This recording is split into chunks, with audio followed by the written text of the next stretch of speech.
Hello बच्चों, let's read this question. The question says, after culturing the anther of a plant, जो few diploid plants were found along with the haploid plants.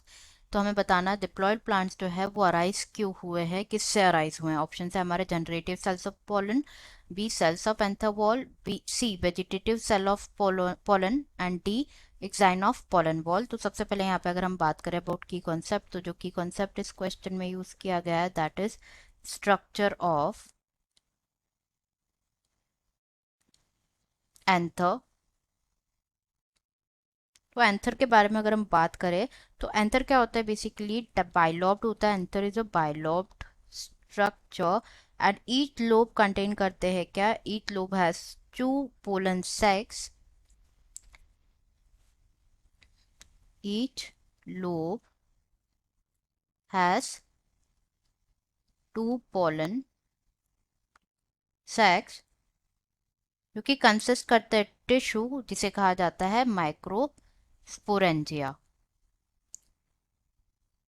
Sporangia कहा जाता है. जो anther contain करता है, anther contains the following structure.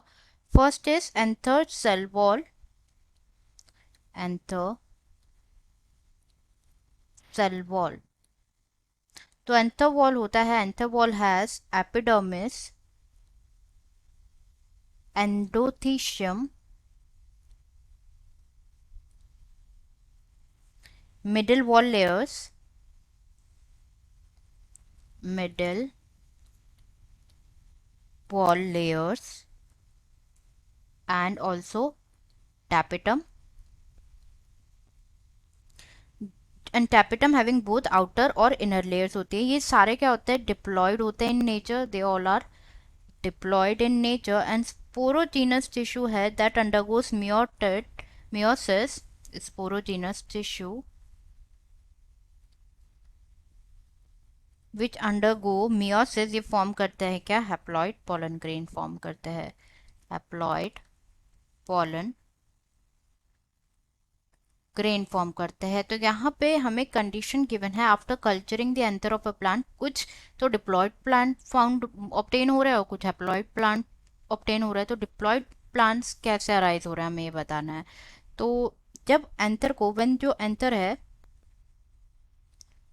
उसको use किया जाता है as an explant material, as an explant material जब एंथर को यूज किया जाता है for the cultivation of new plants by the tissue culture technique.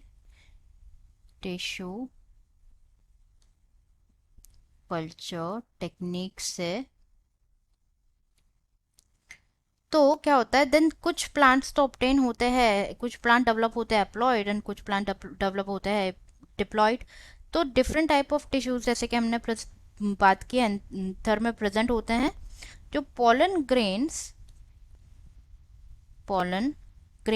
and the respective cell जैसे कि vegetative and generative cell, vegetative और जो generative cell होता है, it gives rise to the plant जो कि haploid होते हैं.